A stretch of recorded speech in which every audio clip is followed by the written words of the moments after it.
Good morning and welcome. You always laugh when I open up the show, Frank. I've tried to open it up. I've tried to open it up soft. I've tried to open it up hot. I try to go with the energetic. I try to go with the music. I go with the no music. I don't know what it is, but every time we go live, I just sit there and in my head I'm like, you know, doing live is fantastic, right? And I've done tons of live stuff, even live radio and live TV, and there's so much that could happen, and we literally never have that other side of the live, you know, where things go terribly awry. So. No, you can't say that. Do you have any wood around? Yeah. Where's the wood? I got it. I'm not kidding. Here, right on the base. Hold on. I got to go knock on some wood. Uncle Frank. Go, hurry. Okay, that actually was wood, so we're good. Holy cow. You can't do that. That's like the co-angler who gets in the boat and looks at you and goes, you ever had any issues with this motor? How's that motor run? You ever had one of those back in the day? And you look at him, I always just look at him and say, I will not answer that question.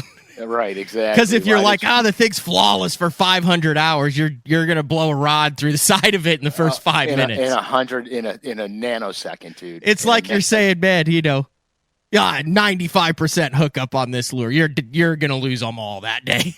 Oh, yeah. Dude, I ran into a guy in the parking lot in that Buffalo event where we had, 12-footers. And he says, I hope it blows like a hurricane. I'm going to win this thing. And I looked at him. I said, young man, you better be very careful what you wish for on this lake. And it blew like a hurricane. And when the tournament was over, I saw him in the parking lot after we did the photography. You know how they do the photography? Yeah. After we do the photography, I'm walking back to my truck. I'm carrying that trophy, and I see him. He's like in the parking lot, which I found utterly amazing because literally everyone blew out of there, dude. The parking lot was empty, and I said, hey, how did the wind work out for you this tournament? And he goes, I only caught one. I said, I told you better be careful what you wish for.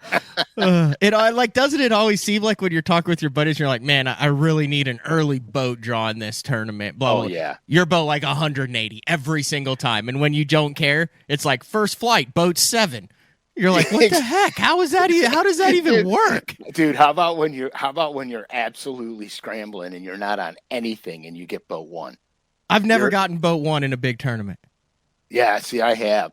And I wasn't on anything. Like nothing. Like I didn't have a place where I could go, yeah, I'm running there.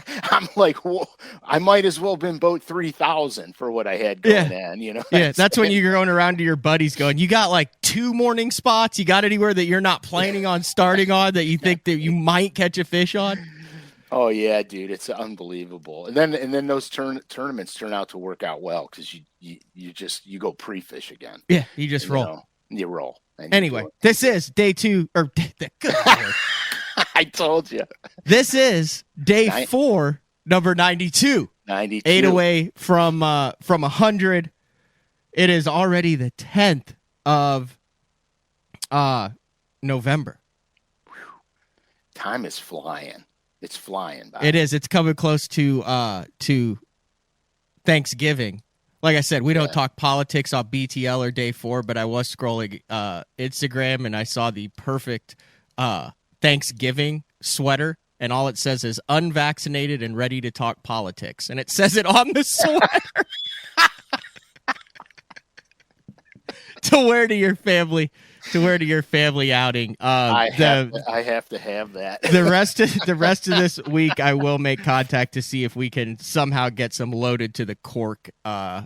Day 4 Uncle Frank shirts ready to go. We got a big show today, a massive show today. Frank, we'll run through it. We got a little bit of housekeeping. We're going to talk the 10-pounder, and then it's been a minute since we've done a real deep dive show where we go into techniques, tactics, bait tweaks, all sorts of stuff. And you started to tell me what it was about in our 3-minute pre-show meeting, and I said, whoa. Save it for the show, Uncle Frank. And I am jacked about this because this is something new in 92. We haven't ever covered it, and extremely educational. I said, dude, we might go like an hour and a half today, and you're cool with that. Yeah, we're going deep, guys. Speaking of someone who went deep, first of all, that was a bad transition. I didn't mean it like that. I brought up the live stuff, and then here we Yeah, now go. we're just on a downhill spiral. So 2 nights ago, Jeffries did his second Mark After Dark show. God bless it. He's got to call me when he's going to do that. I know. So people who get to watch that, obviously you have if you are subscribed to the BTL YouTube channel, or if you're not subscribed, if you just log on to YouTube and watch the live channel, like all the YouTube channels are do this now, but there's a reason why everyone says subscribe. So when you like if you like Uncle Frank, that helps it with the algorithm. The more likes, which is more suggested, which it grows more, which leads to more sponsorship, which means more Day 4 and BTLs. If you subscribe, then you can click on the little bell, and that means every time BTL is live, it goes ding, and it's just like a text, and it's like, hey, BTL or Day 4 or whatever it is live. So that's why the subscription number and the live stuff. So the people who were live knew that Mark went live at like 10 at night. Yeah, see, the crazy thing is that in the evening, okay, what I do, because I'm going to be honest with everybody right now, my phone never stops from the time I wake up to the time I shut the phone off. And so at night, there's a certain point in time where I shut the ringer down. I shut all the volume off of everything because I don't want to hear the phone. I want to chill out. I want to watch something on TV, slam down a beer or two. And I don't want to, I just got to disappear for a while.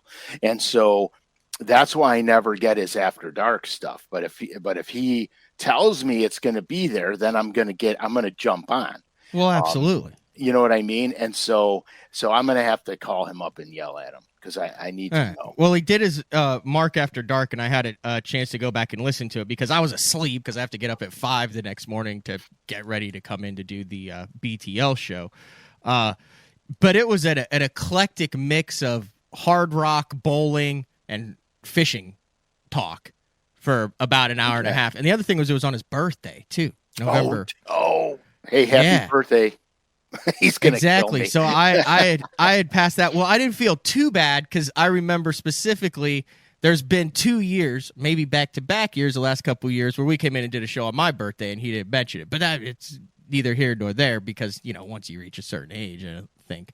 But he did a Mark After Dark on his birthday. And remember we ran the NSU bowling promo on Day 4, like the lightning and the storm is coming and all that. Well, dude, he's like rolling with it, but his recruiting budget, I guess, doesn't cover. It's specifically for recruiting, right? Like it doesn't cover all of the other expenses. And SNU is not like it's not like OU or a Big 12 or whatever.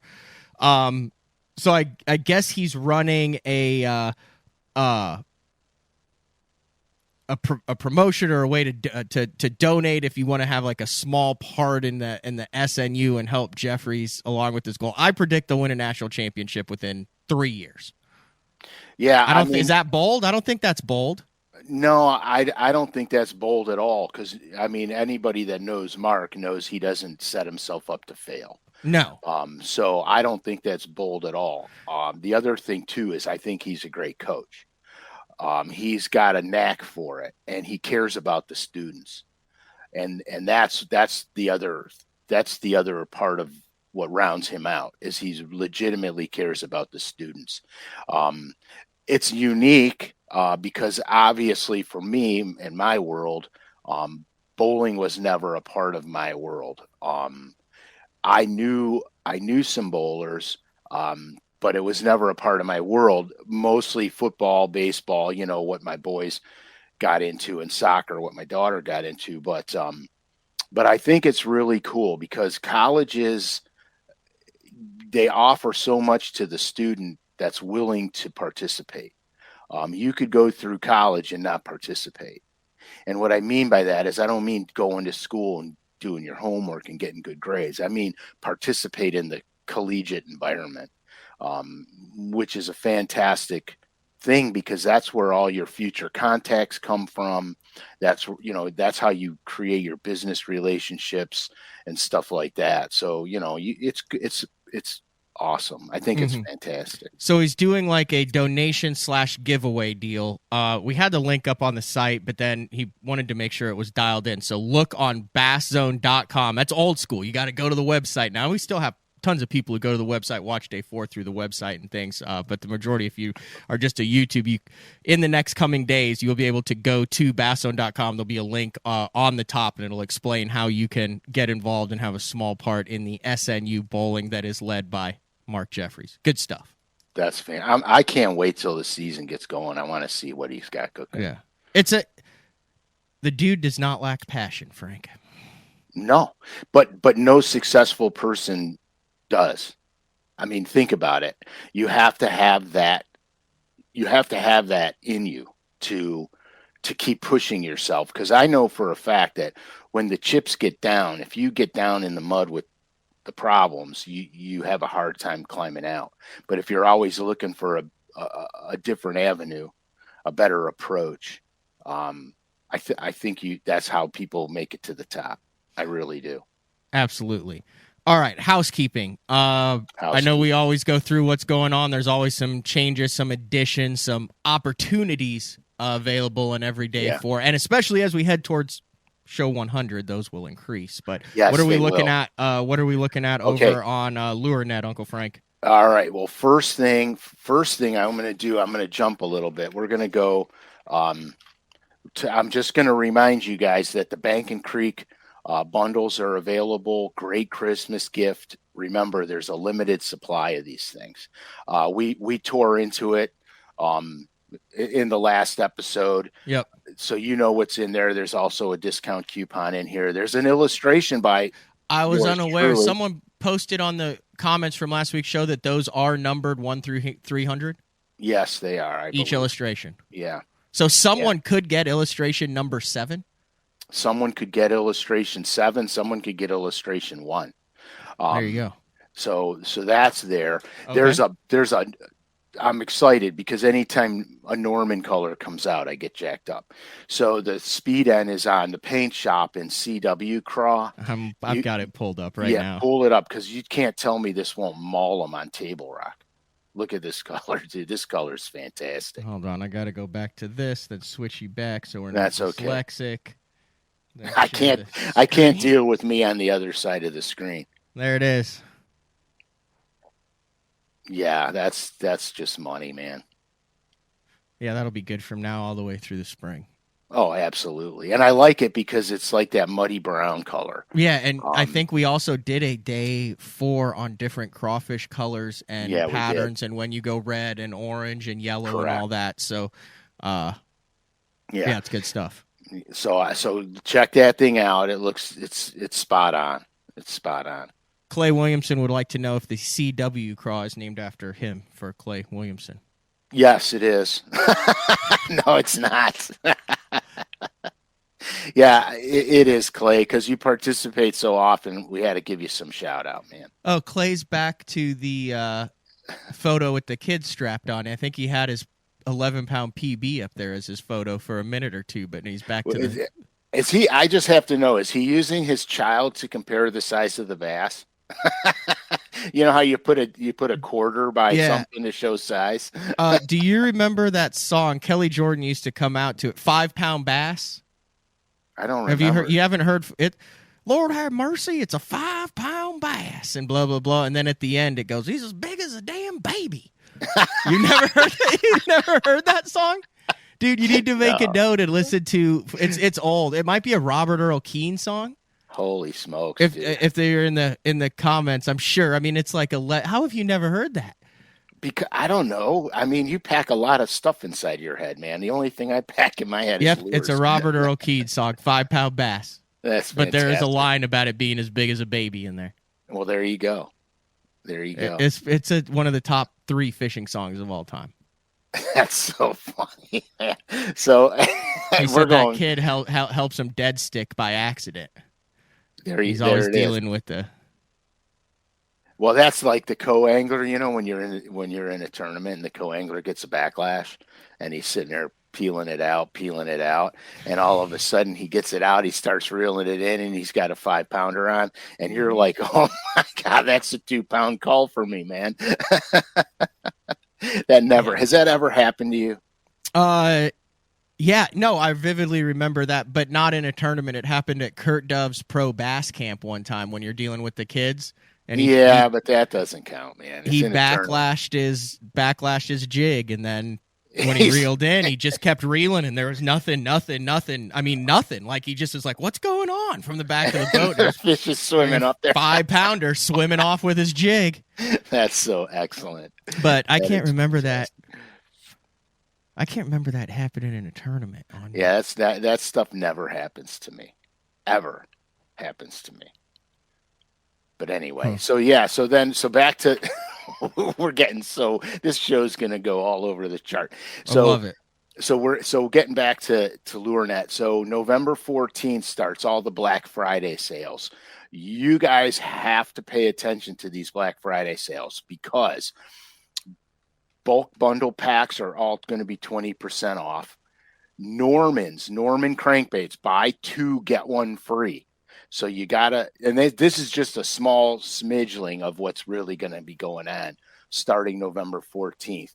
And then of course the DIY section in the paint shop, because winter's coming, so you guys can get your body blanks, and you could start painting and doing all your things. So pay attention, because there's going to be a lot of great Black Frank, I'm looking on the LureNet deal. So, like, okay, let's say you're a day 4 listener and you want to get some of this stuff, and you just want a LureNet, whatever, Pradco gift card or something that your wife can just get like $100 for you, and then you can like use it to buy the. Does that exist on there?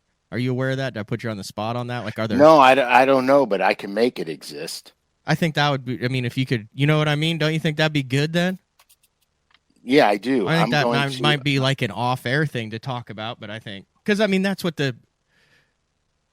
No, I'm writing it down right now. Okay. Because I mean, if my girlfriend was like, "Hey, go on there and get some tack or a bit or something for horror," I'm like, I would have no clue on how to do that. Right. So you would get a gift card and give it to her. And then you can go on, and if you want to buy 1 or 2 crankbaits or whatever, when a new color comes out, boom, you can use a gift card. And now you're set on day 4. Yeah, dude, perfect. For the foreseeable future. I love that idea, actually. I like just suggesting it and then not having to deal with any of the logistics. Hey, that's okay too, man. That's all right. Are we good on the odds and ends and the deals? Because I want to get into this 10.15 pound smallmouth, Frank. Dude, is that a giant smallmouth or what? Okay, let me get this straight, because I've been pumping this all week, and I hope it wasn't false advertising. You and Frankie were in the vicinity on the water when this thing was caught, apparently? Well, you say the vicinity. We were several miles from where it was actually caught. You're saying that like it's a long distance. That's a 10-pounder. I mean, I was 1,000 miles away, Frank. You were on the water. Like, it could have technically swam. I mean, were like there. Well, no, I actually, when you're talking about Lake Erie, 9 miles is an eternity. There's so many things to fish in a 9-mile stretch on Lake Erie that you might as well have been 1,000,000 miles away from that 10-pounder. Fabulous fish. Smallmouth are probably my favorite bass, and spotted bass probably come a close second. And the only reason I say that is because spotted bass and smallmouth have similar tendencies. And spotted bass, to me, I don't get to fish for them all the time. So I really like the spotted bass. The smallmouth, you guys got to understand something. I have not really been venturing out on Lake Erie a lot lately. Until my boat is 100% perfect, I'm not taking that gamble, especially this time of year.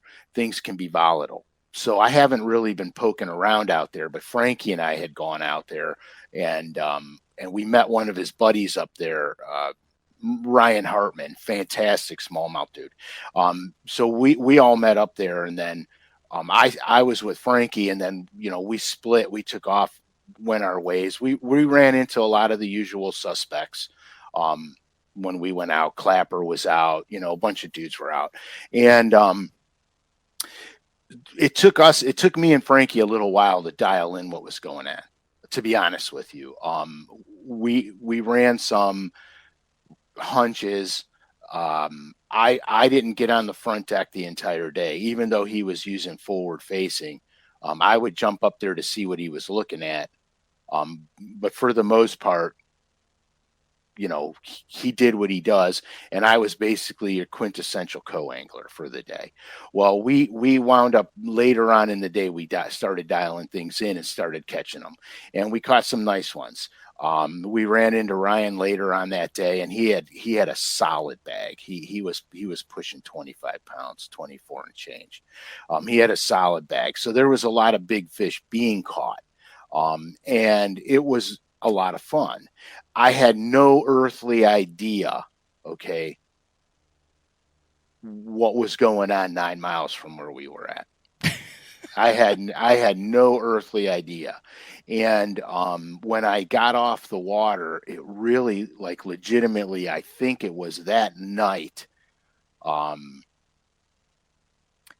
got a text from one of the guys at Miller Tech Batteries. Send me that text. And at first I thought it was a joke. You know what I mean? I did. Yeah. I really did. Because here, look, guys, a 5-pound smallmouth in Lake Erie by scale studies, by the DNR, is a 15-year-old fish. Okay? So I don't know if you double that for a 10-pounder, which makes it a 30-year-old animal, or if after they get to be 5 pounds, that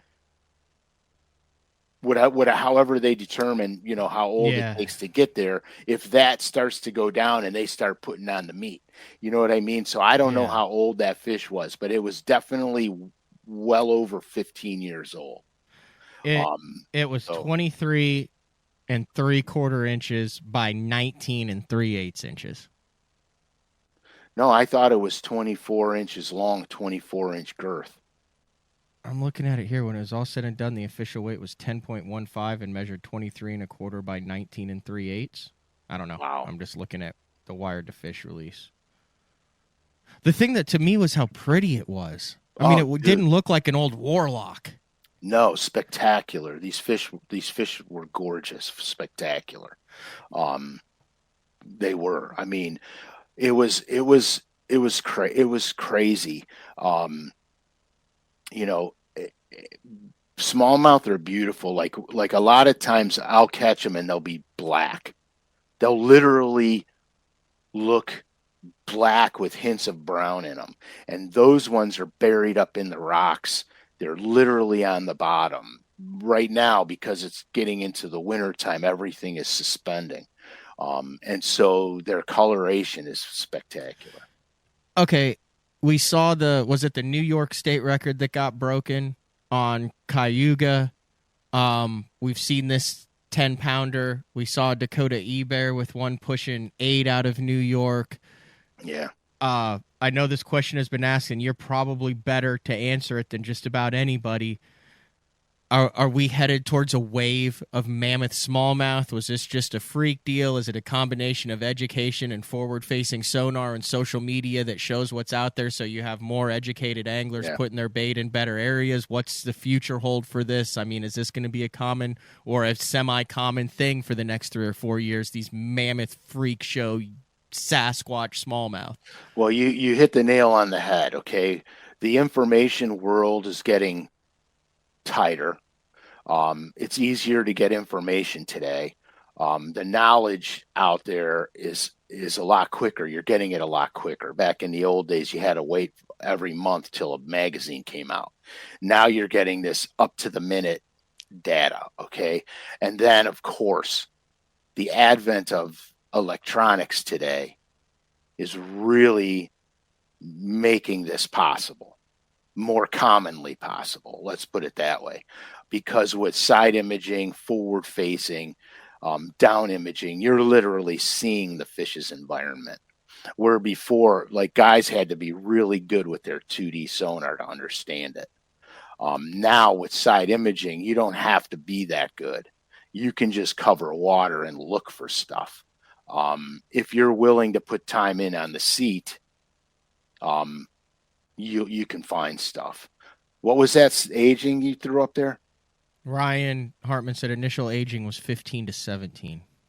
Okay, so that fish just started packing on the pounds, man. That was a glutton. That fish was obese. Okay, so here's the next question. How you're around these suckers now? I mean, you are now plying the waters where there is double-digit smallmouth, which I highly doubt crossed your mind before this, right? Like, you didn't think there were 10-pounders swimming around in Erie, did you? No, I mean, I kind of figured there it has to have some, dude. I mean, before this, I think it might have even been Randy Van Dam. Didn't he catch a 9-pounder? I know it was big. A bunch of years high ago. 8s or something anyway. Might have been, but when you're looking at an 8 or a 9-pound fish, okay, yeah, you have to assume that's not the only fish in the lake, of that magnitude. And look at the mass of Lake Erie. I mean, Lake Erie covers a multitude of states in Canada, dude. There's fish in that lake that have never seen a lure.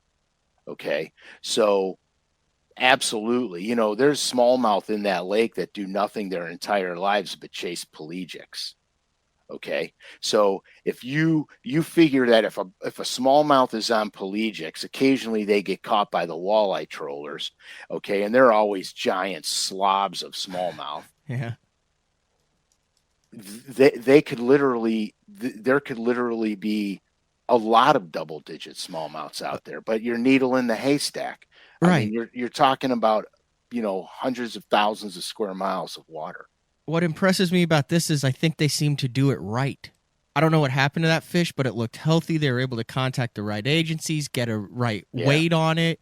It always seems like there's smoke around these giant fish that get caught. This seems like the cleanest, most well-executed catch, weighing, documenting, measuring deal that has gone down on one of these generational fish. Would you not agree? Yeah, and there's a few reasons for that too. One is the cold water temperature. They survive way better in the colder temperature. If this was a summertime fish caught, it would have been stone dead by the time they got it to the scales, because they can't smallmouth stress to the wall temperatures over 70 degrees. They stress so fast it isn't funny. They'll start changing color immediately in your live well. Once their eyes start to get milky, that fish is never going to live. So there was a lot of things going on with that fish. Just a wired to fish deal real quick there. Keep just it alive. A photo of it. So I think you need to. So if you're going out there, I think you need to. Okay, you need to, A, know exactly what number or have direct line contact of someone to call should you catch this fish, especially if it's after hours, so you can get a hold of a DNR guy. I'm thinking for you, Frank. You need to have this at your fingertips. No, I'm serious. And anybody who fishes in anything that might have a fish that they want to turn in, you need to have a pliable tape measure, one of those ones that you can get the girth of the fish with instead of just fishing line. You use a sewing tape measure for making. Okay, so you need a sewing tape measure. You can get a scale certified, right? Like a handheld scale. Yeah, you can. So you need to have that certified to call that tape measure, and then a 26-inch bump board. Yeah, essentially. And I mean, dude, if that opportunity presents itself, I mean, if that opportunity ever presented itself to me, I think I'd have a heart attack. Because I don't go like the true trophy hunters. Like, I don't truly trophy hunt. I just go catch fish. Yeah. It's like deer hunters. There's true trophy hunters that hunt for deer, and they'll pass on bucks that anybody else on the planet would shoot just to get a trophy. I just love fishing, and I catch a lot of fish in the 4 to 6 pound range, but I'm not really a trophy hunter. I mean, if one comes my way, it comes my way. Okay, I grew up in. Read that, Matt. Kirk says, I grew up on the Canadian side of Erie. There's fish over there of every species that would shatter records. Yeah, I don't doubt it. I don't doubt it. I just don't. All right. That's good stuff. Yeah, it's fantastic. 30 minutes in. Lot of noise going on. Oh, wow. I'll just go full screen and give you the floor after that transition, Frank. We're talking noise or no noise today, boys and girls. Ooh, we got some noise in the background. We have to address noisy baits versus silent baits. Matt's laughing. I don't even know what's going on, dude. That was just smooth. I liked it. It was very smooth. So we're going to talk about rattles, and I'm going to show you a bunch of stuff today, and then I'm going to show you a bait hack that will blow your guys' minds. And it's not necessarily hard to do. It's actually insanely easy. Okay, so first of all, I want to talk about rattles because I am 100% a rattle fan on everything I flip and pitch. If I'm flipping, pitching, it's got a rattle on it. Okay, that's just my psyche. Because if I'm shaking a jig down there and just shaking it and it's making little clicky noises, I'm a happy guy. If I flip a lizard somewhere and I'm lifting it up and down and it's clicking, happy guy. Okay, I on anything I'm flipping and pitching, if I rig it Texas style. Okay, here I might as well just rig something real quick here. If I rig it Texas style. And I'm going to show you this too, because this is important. If I can see what I'm doing here. All right, here we go.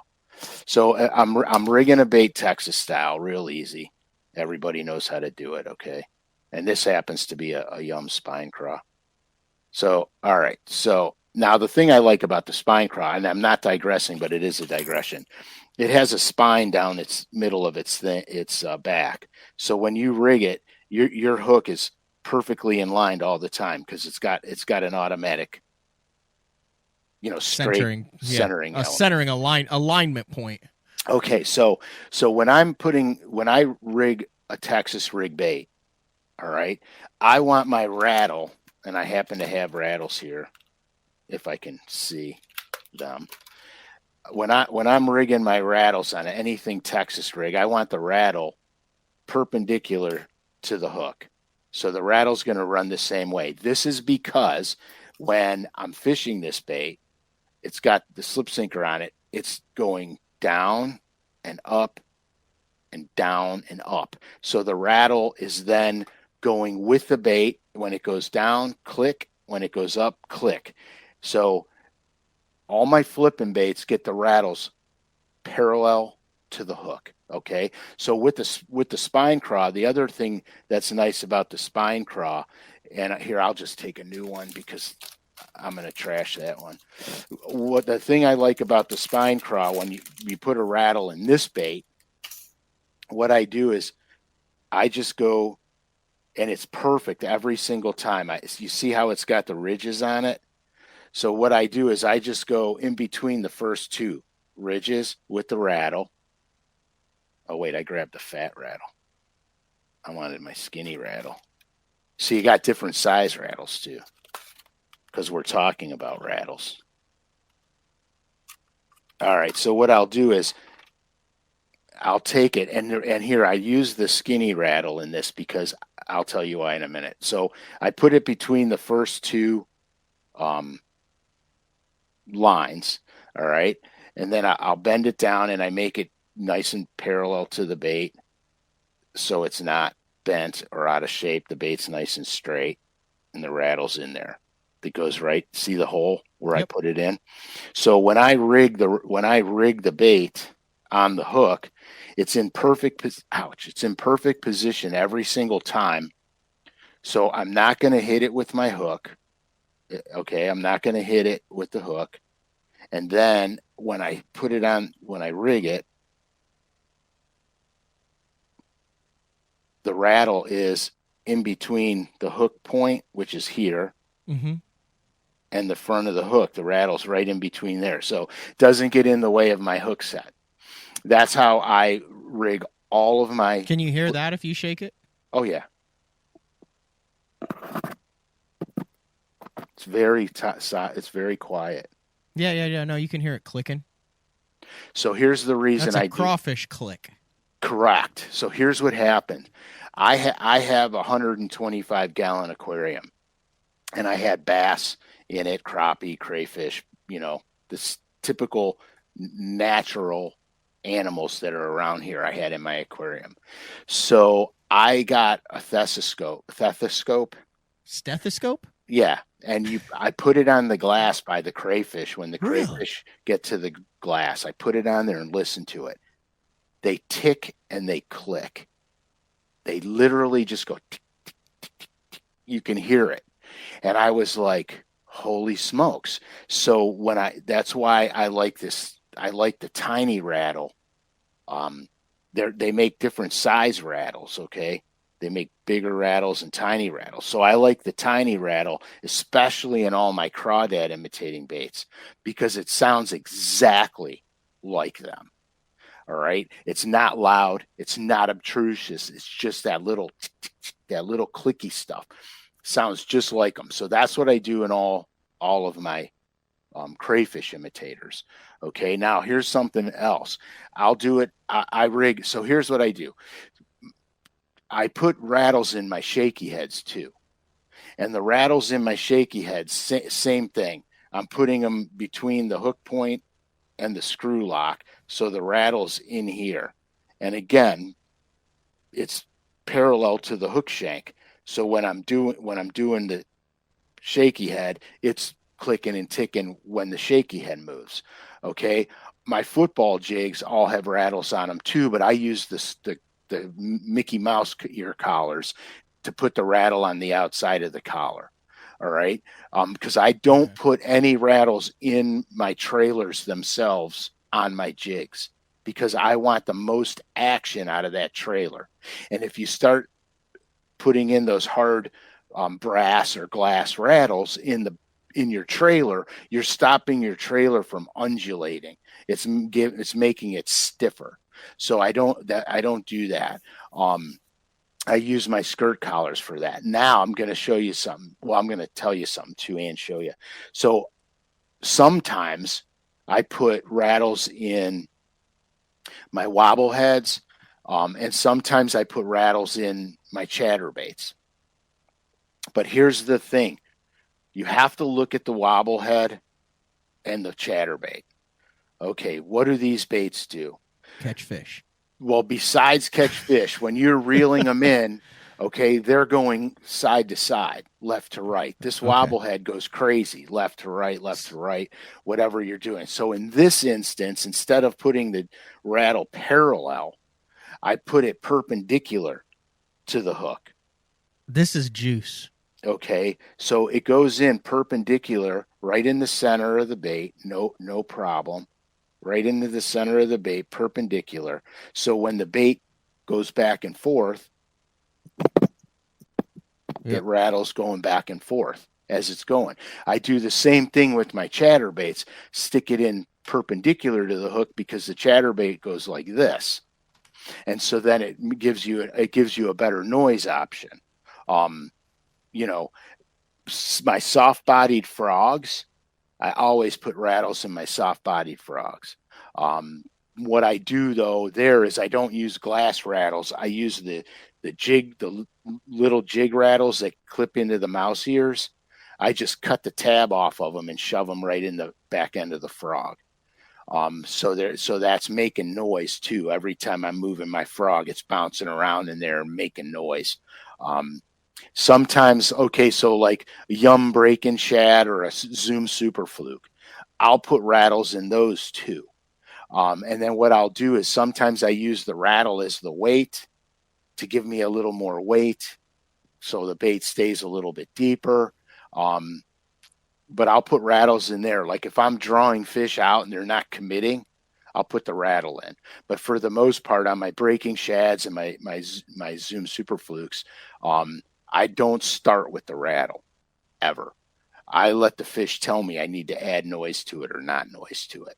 And then I'm not using massively obtrusive rattles. I really only use two sizes. It's of glass rattles. I use two sizes. I think one of them's they're medium and small. Here, I'm going to try to do this. No.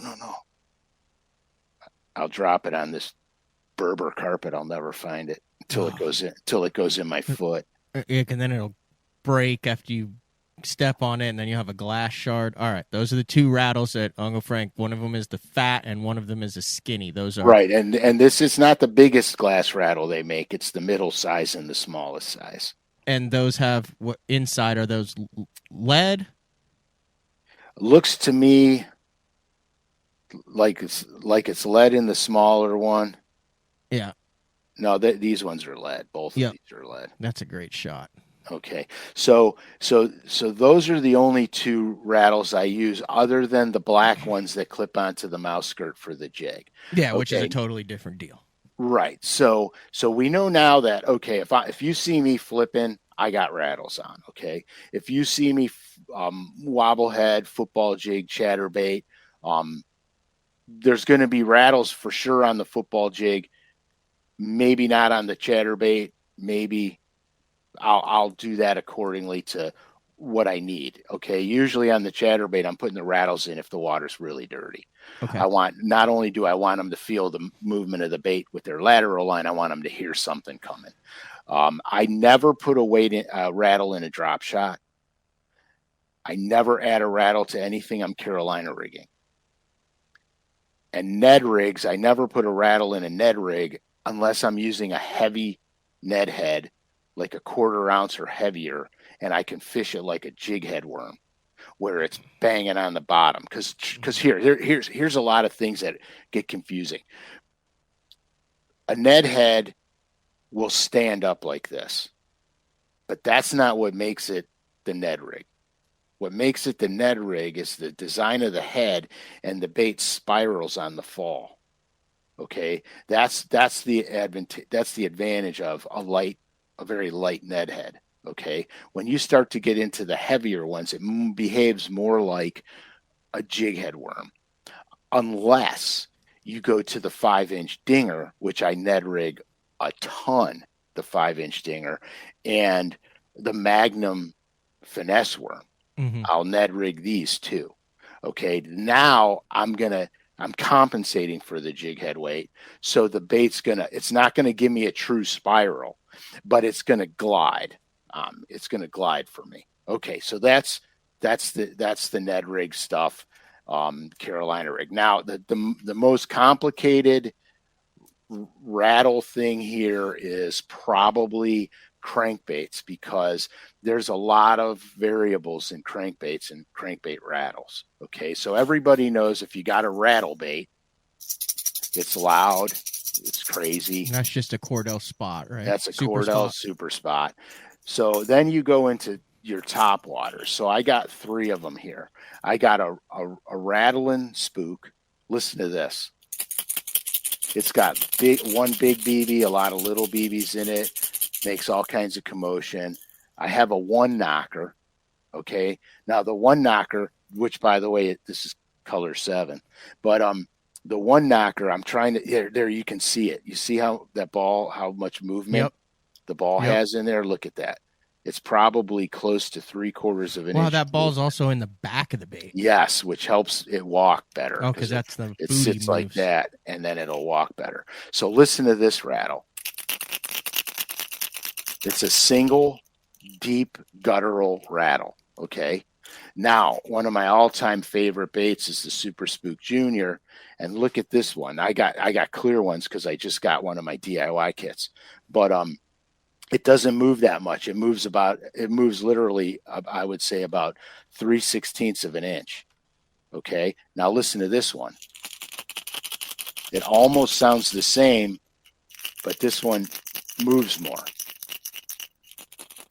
Mm-hmm. Okay. So each one has a different sound to it.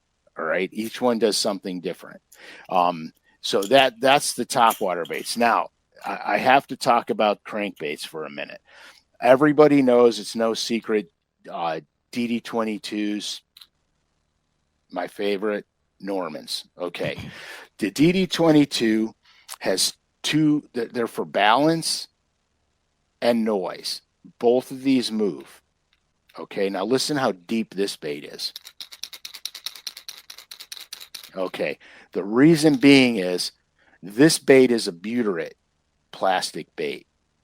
Butyrate itself is a softer plastic than ABS or polycarb. It has a lower pitch sound to it. As you use this bait, these BBs in here, or well, they're not BBs, they're big giant ball bearings, but these bearings in here are they're gonna break away some of that plastic and you're gonna get some powder formation in here.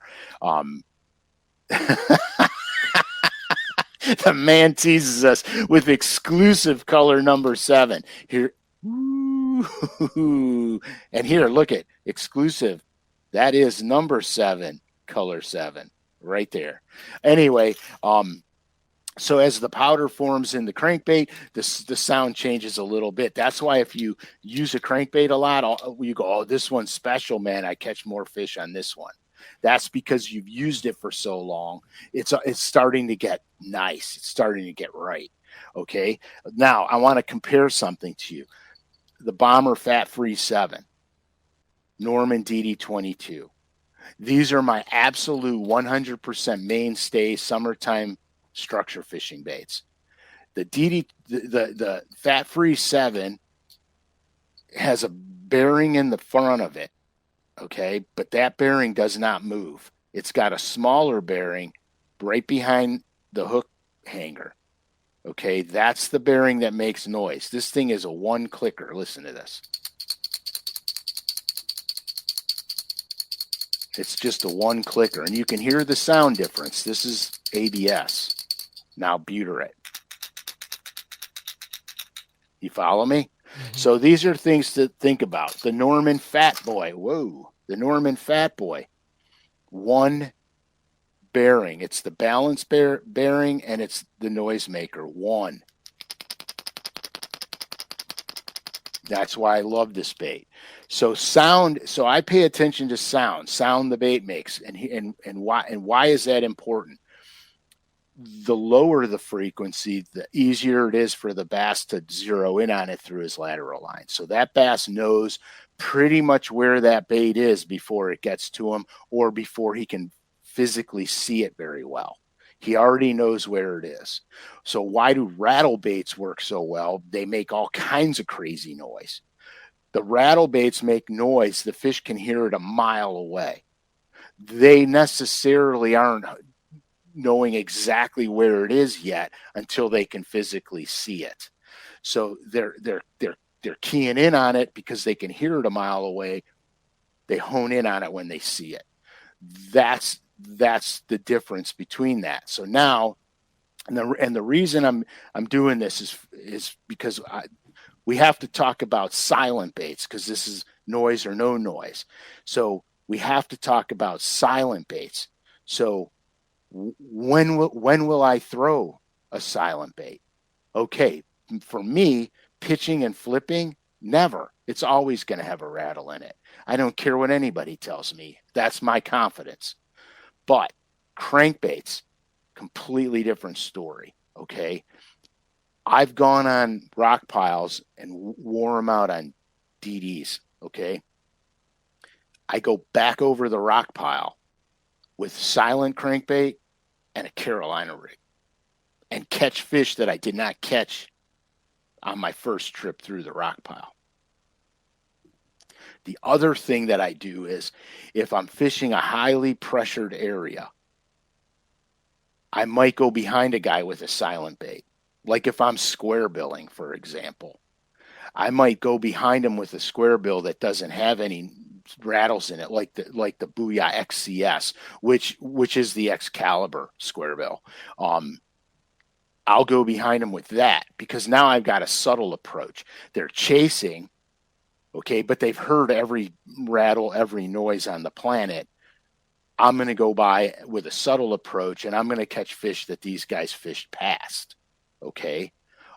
The other time that you can go non-rattle is if you are fishing, and I'm talking about clean, super clear water, like Winnipesaukee, for example. I was literally sight fishing 20 feet deep. That's how clear this lake was. So that there, a silent rattle, a bait with no rattle is okay because the fish are sight feeding 99% of the time. In clear environments, the bass have a tendency to sight feed more than sound feed. So that in that position, it's okay. Now, honestly, my collection of crankbaits with no rattles, mine is incredibly small because I use that silent bait in very specific situations. So I don't need a whole array of them. Okay, like my normal crankbaits, my bombers and my Normans and stuff like that. I don't need a big array of silent baits like that. So I just have a handful of silent baits in my boat. All right, now why is this important? Why are we talking about this, right? Because on LureNet, we have the XCS, the Booyah XCS kit out. Mm-hmm. So in the kit, you know what's in the kit. You already know this stuff.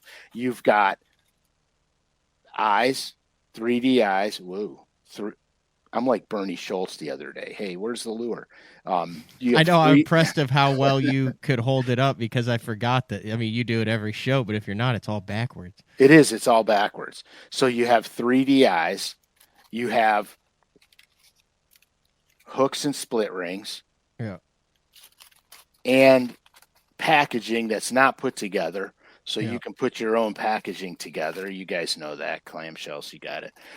And then, of course, you get the XCS body, which for custom painters, one of the most popular body styles to paint. The KVD 1.5, the Booyah XCS. This is a very popular square bill to paint. Okay. So that's totally clear. So we can see the entire innards, the guts, the workings, how all that works, where the weighting is. Right. So there's no noise. So the ball bearing in there, it's stationary. Okay. Okay. It's stationary. It's simply in there for balance. So every bait runs right. Okay. It's for balance. It's for getting the bait to the right depth. I gotcha. Which is why on some of the like old DD22s, you can get it, or wiggle wart, you can get that stuck, and that's why they don't run right until you lightly wrap them on the table, because that ball bearing or lead ball in there is stuck off center, which is throwing it out of whack. Yeah, in fact, the first one knocker, I think, if I'm not mistaken, and I might be off base on this one, was a super spot that they had lead in the head. And the lead in the head didn't move, and guys would knock them and get that lead chunk to break free. And then it would go click, click, click, click. It was one knocking noise. And I believe that's how that happened. Okay. So now you know, this is silent, right? Yep. This is the silent XCS. So here's I can't believe I'm doing this, but I'm going to tell you guys anyway. Okay. I customize my XCSs to make them make noise. So I can have my silent group, because I like the square bill. I can have my silent group, and I can have some that make noise. But what I do is I try to make them different than what other baits on the market sound like. So here's what I do. And I'm going to have a video out to show you exactly how I do this, so you don't screw this up. I will drill a small hole, okay, right in front, right on the forehead of the bait, not where the pins are to line the bait up to be glued, right there, okay? I'll drill a hole. Now, when I have a rattle bait that I trash, okay, I save them all. I crack them open, And you'll find that some of them will have steel beads mixed with brass beads. Some of them will have steel beads, brass beads, and then spinnerbait arm beads that are hollow and tinny. Okay. And so each of these beads make a different noise. And then, of course, the older versions will have lead. And so every one of those makes a different noise. So what I do is, let me see, where did my other bait go? So I drill the hole, and this is, I drilled the hole in the top right there. How big? Like what drill bit? I use a Dremel tool to make a pilot hole. And then I gradually increase the drill size to fit the BBs I'm going to drop in here. Until you can pop them in there. Right. So this one's got tiny, and I mean tiny.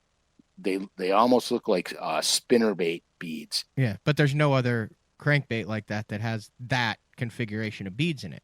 No, exactly. This one has 4. So here, they're tiny little steel beads, just like the beads that come on the spinnerbait. Now listen to this, okay? All right, can you hear that? Oh, yeah. Okay, so that's one setup that I do. The other setup that I do is I have one larger size brass bead that I put in there. You can see it's brass. Mm-hmm. Okay, listen to this. A little louder, a little higher pitch, right? Now I have the other one where I have one lead ball in it, even bigger than that brass bead, just one. Listen to this.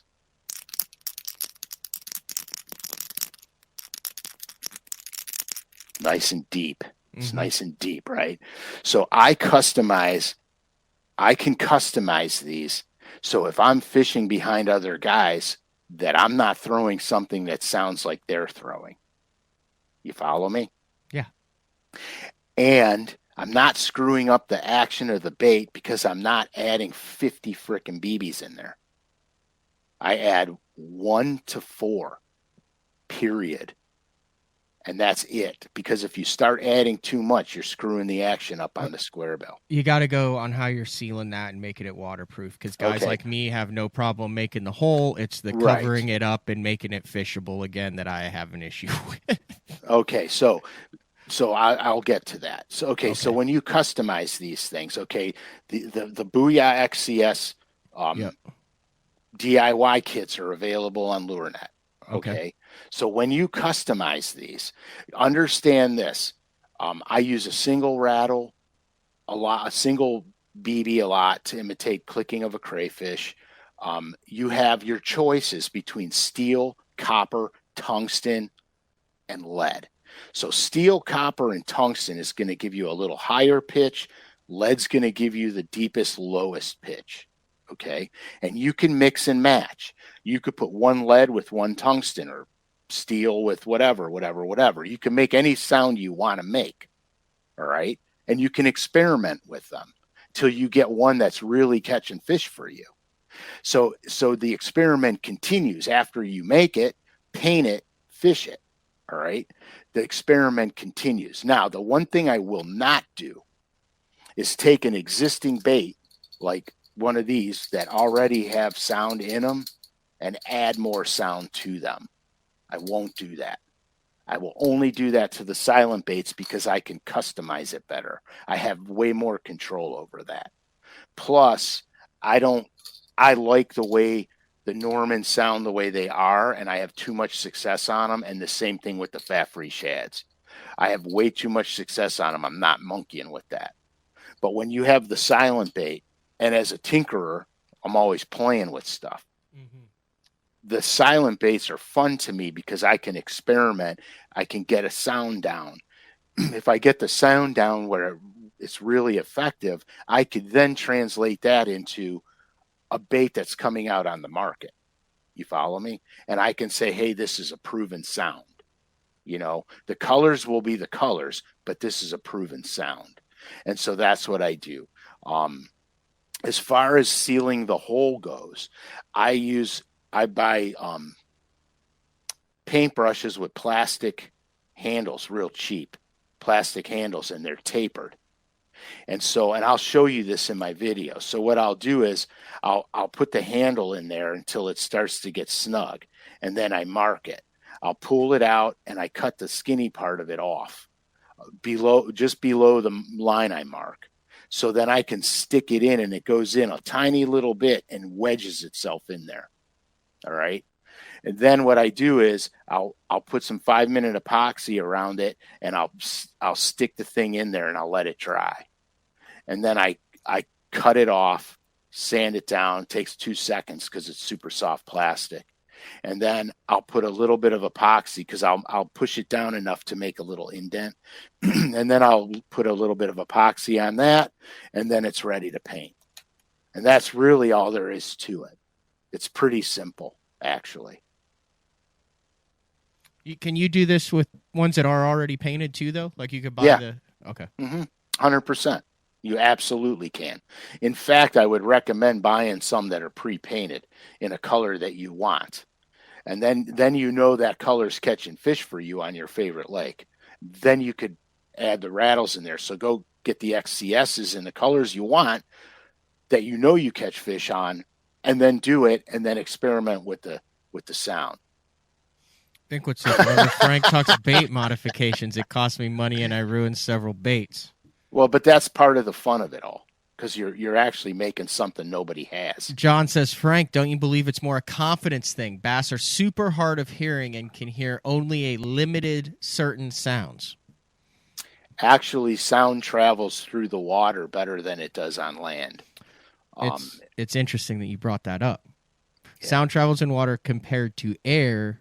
I'm reading this. I don't just know this in my head, just for FYI. Dude, I was so impressed. You should have just went with it. I was so impressed. Sound travels faster in water compared to air because water particles are packed in more densely.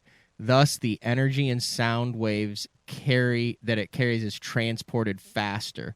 This makes the sound appear louder. So then, while you were talking, I also went with what sounds can fish hear? How can they hear it? Because I know there's stuff with vibration that sound and lateral lines and fish becoming conditioned to certain things. Because I'm over here thinking, well, what the hell is a deep rattle versus a bunch of rattles? Like that's it. I mean, like we're the ones who are saying, well, that's a deep rattle, but it's very interesting. That based on whether they have swim bladders or not, which obviously bass have swim bladders and lateral lines, and it talks about how that the lateral line is comprised of cilia, and it this is similar to the cilia that line the inner ears. Each cilium is stimulated by water movement, which is created by the sound, which is their lateral line. So different sounds. We hear that differently, but it is interpreted differently by the fish. Correct. And then there's a whole bunch of stuff on prey or food sounds versus fear or safety sounds that cause the fish to either investigate it or flee from it. Right, fight or flight. You can really go down this wormhole, and I would encourage you to, because I've done it before, and what it has taught me is that what got me was when you're drilling those crankbaits, Frank, you're creating a different sound that those fish may not have heard between 3 and 4 BBs. In my opinion, that's why when a new bait comes out, a new crankbait or anything like that, it is often, I firmly believe it is more effective right out of the hopper when they have not heard that signature. And what you're talking about is making your own signature, so you know that you have something unique that those fish haven't heard, which might translate differently into how they interpret it. They're not conditioned to it. If they've gotten smoked on a certain crankbait a couple of times, they might run from it. Well, here's a true fact. Go to any farm pond, pick up a rattle bait, walk around the pond, and throw the rattle bait. You'll catch the crap out of them. Wait 3 or 4 days, go back to the pond, do it again. You'll catch them. You won't catch as many. By the third time you go back to the pond with the rattle bait, you'll barely catch one because they get conditioned to the sound. And that's just a fact. They get totally conditioned to the sound. So sound is important. Whether they hear like we hear or not, doesn't matter. They do hear sound and they do feel the vibration. So you have to, that's why I love experimenting with stuff. I have been doing that all my life. I'm never satisfied with anything if I could try to make it better or if I could try to make it more to my advantage to catch one, which is why in Bassmasters I painted a lot of my baits because guys could not get the colors. I think you can justify the validity of sound experimentation though scientifically, which may be 100%. The smartest line that I've ever said on day 4. But I mean, you can go through and say, okay, I see why this 100% will make a difference and is worth understanding to the best of our ability as to, dude, I'll tell you. So back in the day, Sabile, like the original Sabile. Remember they had that? Oh yeah, dude. I remember they had that rattle bait that didn't rattle; it just had water in it. Yeah. And it was legit. I have 2 of them left, and their paint's eaten off of them. It's just like clear with water in it. What bait did they make a long time ago that the Magic Swimmer had the hole in the angle in the bill, and the water would? Patrick's made so many crazy stuff. Hole. Oh yeah, I remember that. Did not catch on. No, it did not catch on. But I got some when they first came out because I'm attracted to ingenuity. Yeah. And so I wanted to see what it was all about. Yeah, but it was supposed to create some weird whistling trail or something in the water that they could follow. Yeah, it didn't work. But the deal was I remember I went through a couple years out on a little place called Kanawha. That's one of the only grass lakes in Oklahoma. Every winter they'll have different grass in it. You could go through with a XR50. Oh yeah, dude! Just catch the crap out of them out of the hydrilla. I mean, it's a good trap lake, but it was one of those. I had some guys teach me out there where you're literally basically fishing the trap like a jig. When you get it into the grass, you're getting it hung up, and and then it'll just go and pull off. You're fishing it like a blade bait. Yeah, but the patches of grass, so it wasn't like carpeted grass, right? You'd have like the way that it's set up was you'd have like these coves, and then you could tell based on where all the coots were, where the grass patch was, just before facing sonar. And it'd be the size of a pool to 30 or 40 yards. But I mean, you could methodically fish it. You knew it was just and the fish were in it. Well, after you could go through it and it'd be like dong, dong, dong on the XR50, I would throw that silent Sabile in there, and it was like a whole nother wave of fish that you could go right back through and catch just as many on the silent one when you were only very rarely catching them on the XR50. And that was the sound. That was a sound difference. That was a different variation that those fish had gotten accustomed to that sound. Exactly. And it's very true. I mean, it's very true. They get accustomed to that. Yeah. Like bottom bouncing stuff like, flipping and pitching. A bass has to put this thing in their mouth. They have to eat this thing because it's way too natural. It's just way too natural. So if they shied away from it, they would literally be shying away from a legitimate food source for them. Where a loud, noisy lure, on the other hand, once they realize that vibration means time out, they'll stop eating it for a while. What did you pull up there? What comment did you? Oh, Clay was just talking about definitely when the one knockers came out, that there's something that, but I think that's the same thing. Like that one knocker spook, the one knocker in the what is it called? The XR50 and XR75 now? What's it called now? It's the hard knocker and the one knocker. Okay. Yeah. Essentially, it's the same bait. Okay. Okay, guys, we had this. Not us, but there was an argument going around that they changed the bait in the XR in the from Excalibur's lipless. XR50, from Excalibur's XR50 to the Booyah hard knocker packaging.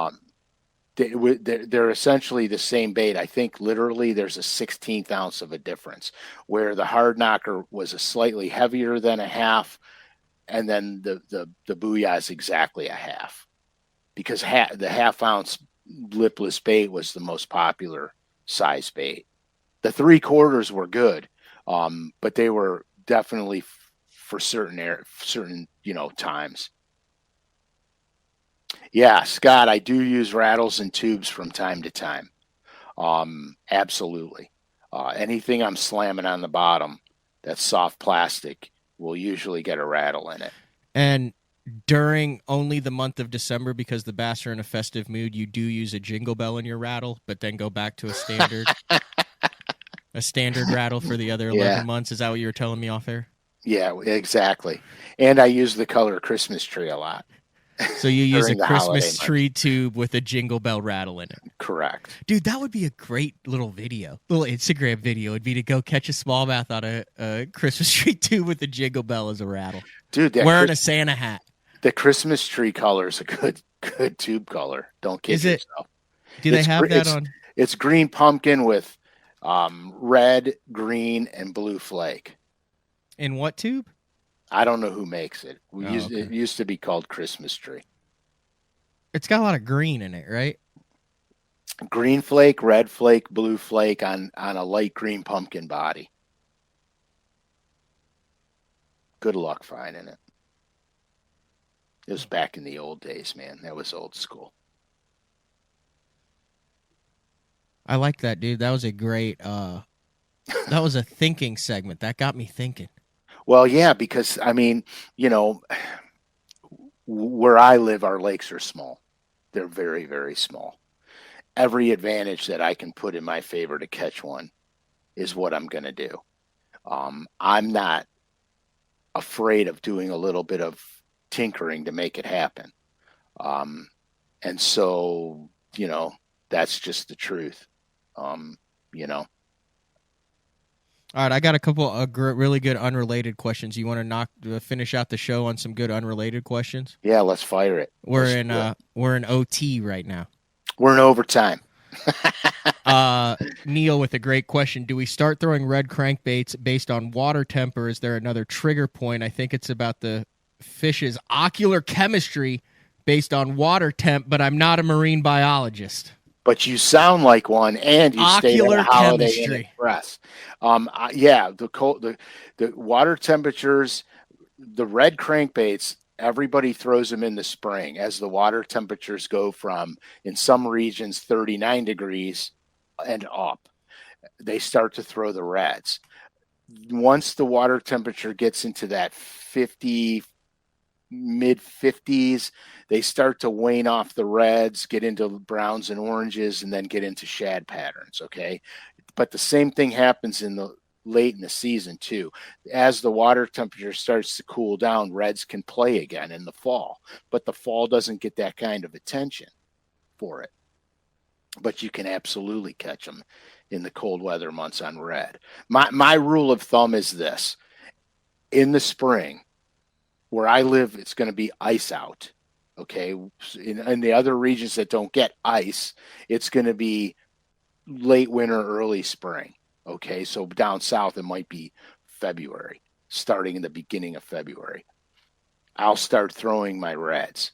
As soon as that water temperature starts to get into the 54-degree range, I start mixing up my colors with browns and oranges and some shad patterns. Once the water temperature gets over 60 degrees, I'm throwing shad, period. Unless I'm fishing riprap or rock, and I'm specifically going for the crawdad imitator. But then I'm throwing real crayfish colors, not the hot reds. I'm throwing real crayfish colors, browns and green pumpkins and stuff like that.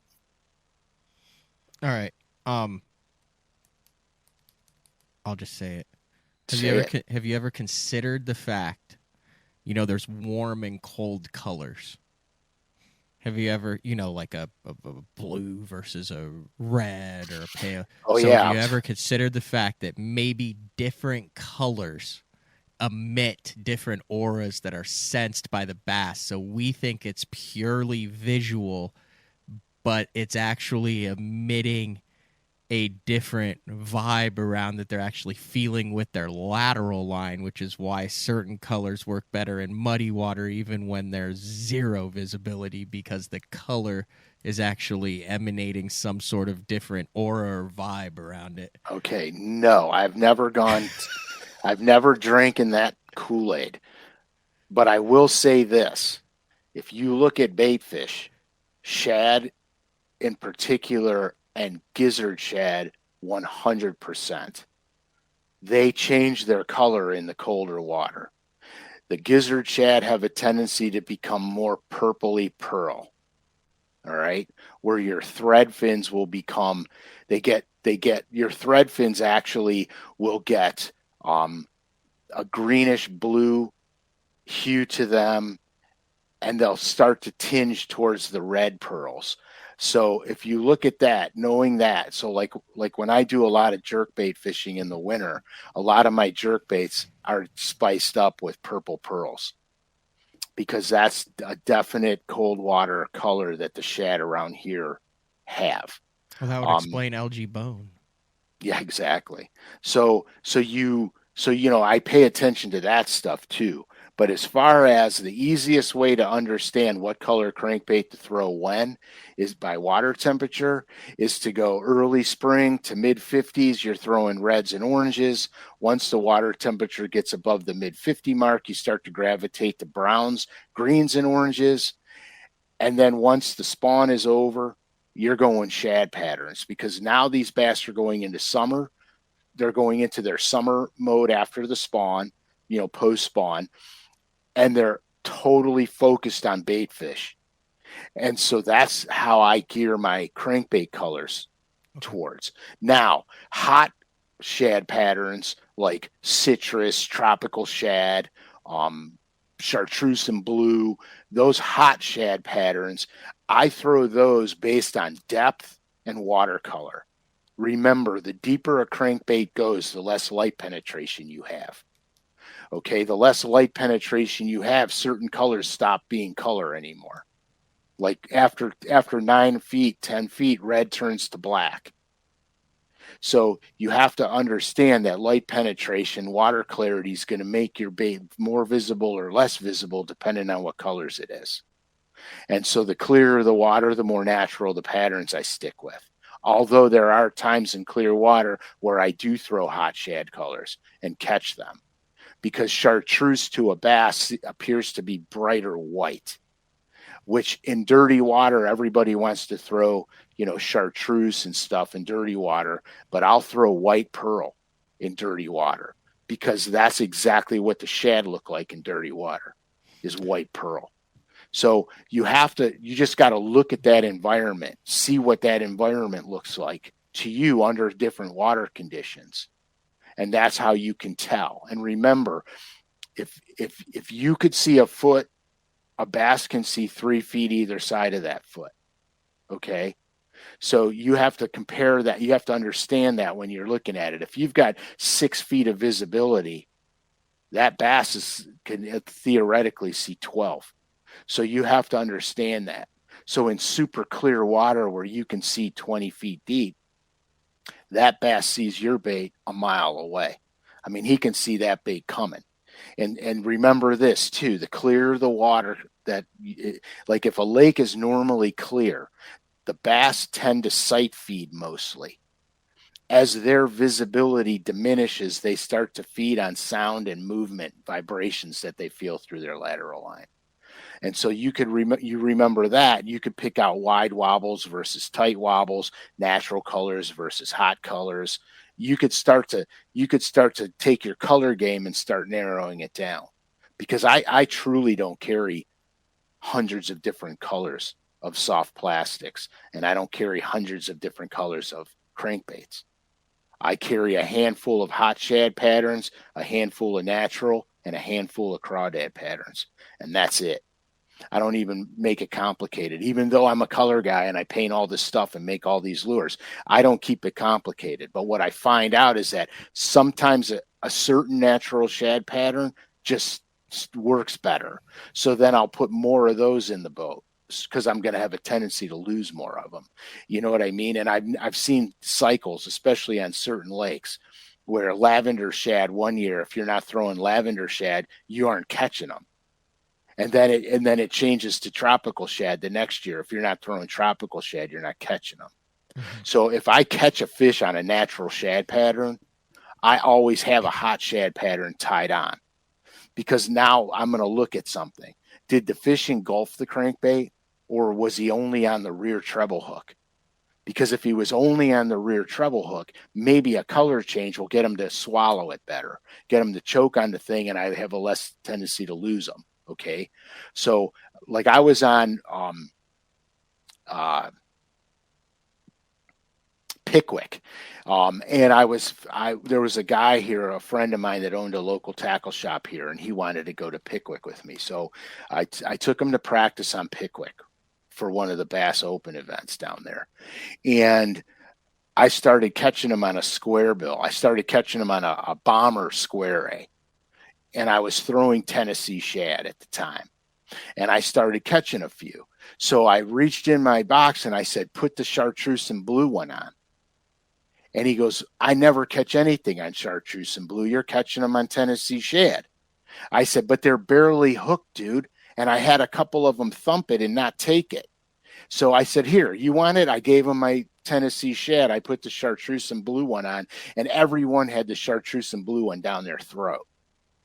So you have to pay attention to what's happening to you on the water and then you'll recognize the situations. Oh, that watercolor looked like this. I got to throw this color. And it gives you a great starting point. That was kind of abruptly ended. Okay. So Clay asks this. Clay says, does anyone know what bass sees, feels, hears? I think it's a lot of theory, hypothesis, and little to no fact. Not true. Keith A. Jones's 2002 book, Knowing Bass. Everyone should read this. It's a great book. Have you read it, Frank? I have not read it. You need to read it. It's a scientific approach to catching more fish. I think he might have had something to do with Berkeley at the time, but he's a PhD, and it literally... all it is it's scientific fact about what bass see, feel, hear, sense, how everything works for it. Clay, do me a favor, DM me the link. No, I'm the one who's telling you that. I'm telling that to Clay. Clay said, I think that's a lot of hypothesis and theory with little to no facts, and I'm saying here is a book about the facts. You can get it on Amazon. Okay, Matt, DM me that link. Or text it to me. Just text it to me. I mean, it's not a fun. It is an interesting read. It's not. I mean, it's not like bedtime stories for your 12-year-old. No, but you got to understand something. A bass is an animal, just like every other animal, and the only thing they do is survive.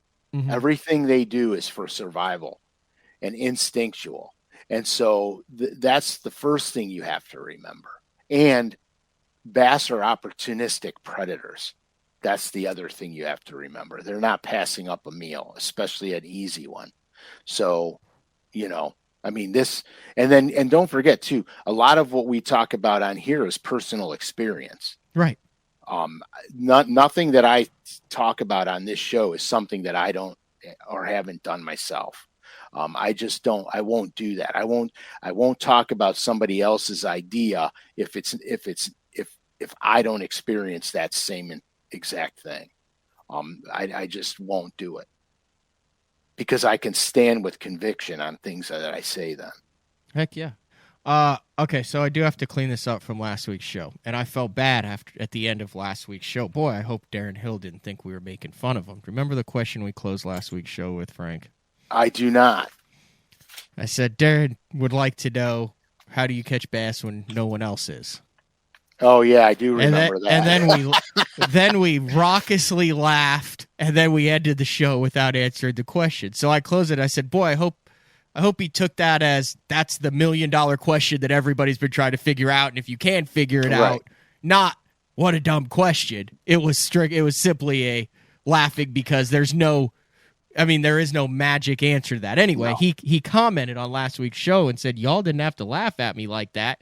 But he had the laughing face emoji, so I think he took it correctly, right? Oh, he yeah, said, been 100%. having some tough days out there, and no one else at the boat ramp can catch him. Yeah, I wanted to give you a chance to redeem ourselves and myself to show that we were not laughing at Darren last week.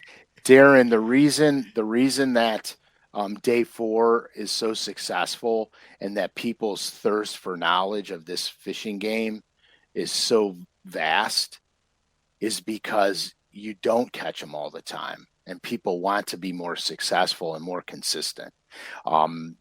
I wish I had a definitive answer to that, because hell, you'd be number one on the food chain always. So no, it wasn't a dumb question at all. It's actually great, because that's what goes through every single angler's mind 100% of the time. How can I catch more? You know, that I never hit the water and go, what a great day, we caught 40. I hit the water and go, man, we caught 40. How can I catch more 5-pounders? You know what I mean? Or was that the best pattern? Could I have figured something else out to get bigger fish? Sean says, I can only imagine the bedtime stories Uncle Frank told.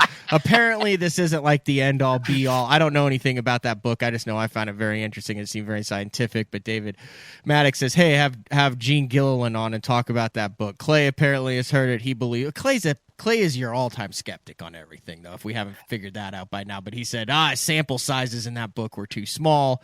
So, I mean, take it for a grain of salt. But it is a book that is claimed to be based on scientific facts. Hey, look, any knowledge that you could learn is good knowledge. Anybody that doesn't take the time to try to find things out is not going to learn. They're not going to grow. That's why you see people in the fishing world, when they first start fishing, their learning curve is like, whoa, it's like straight up and down, right? It's like a winter holding area, vertical.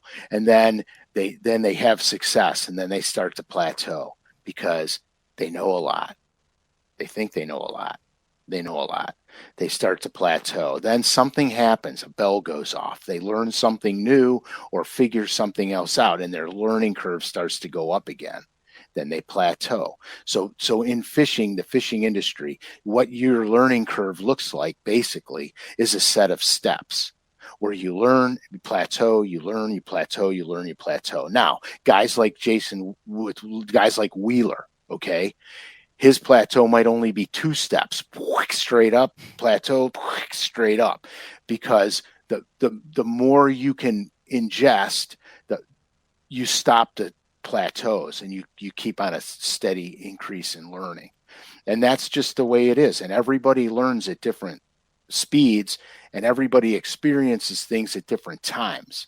So you have to understand, and there's no right or wrong. It's just keep learning. That's the whole key to the game. Just keep learning.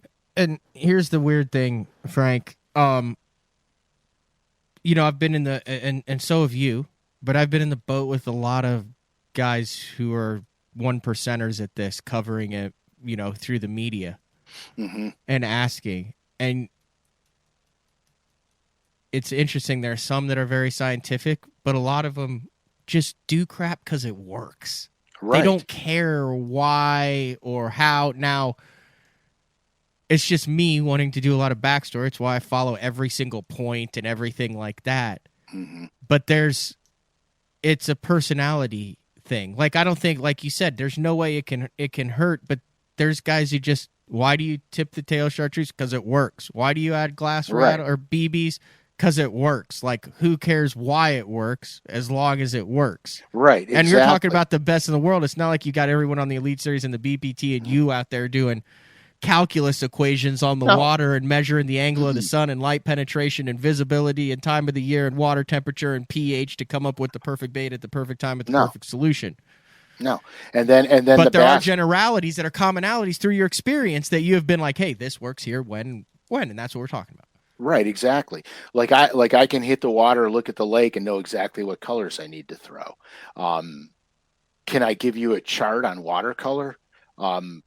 It would take me forever to figure it out. But the funny thing is that your experience on the water, seeing these conditions, is what's going to give you the ability to go, hey, I remember there was this color tannin water and June bug worked.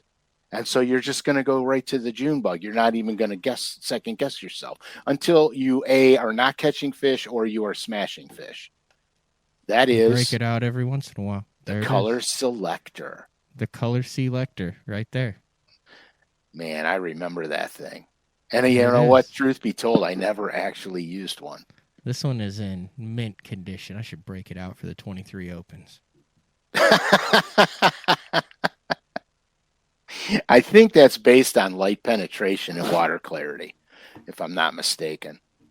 And then it gives you the most visible hue ranges in those conditions, right? That's how that was the advent. I have no clue. I'm pretty sure that's Dr. Lauren Hill, Kenyon Hill's dad. Yeah, Kenyon's dad did that thing. Comes in the Fenwick box and everything. That's money. I think one of our listeners sent this to Mark. That is money. You got to hang on to this memorabilia stuff. Yeah, well, that's Mark, so I'm sure he will. Oh, yeah, he'll have it. He's a collector of fine fishing antiquities. He is. He's got a lot of stuff back there. All right, what else we got, Uncle Frank? I got almost a empty coffee mug. I know that. That means NCX DIY. Get them, drill them, experiment with them. You'll love it. It's a lot of fun. Don't forget about the Bank and Creek bundles for gifts. I had some guys DM me. They're already buying them and packing them up for Christmas and stuff like that. Now, I can't tell you they took the illustrations out or the discount cards or not, but that's up to them. I cannot neither confirm nor deny. All right. That was good stuff. I learned a lot. Really enjoyed it. We went an hour and a half today. A little bonus coverage. Bonus. Uncle Frank, one word, all caps, Powell Rod's website, 20% off. There you go. This has been another edition of Day 4 with the man, Frank SCALISH, number 92. We'll see you next week for number 93. We are out of here.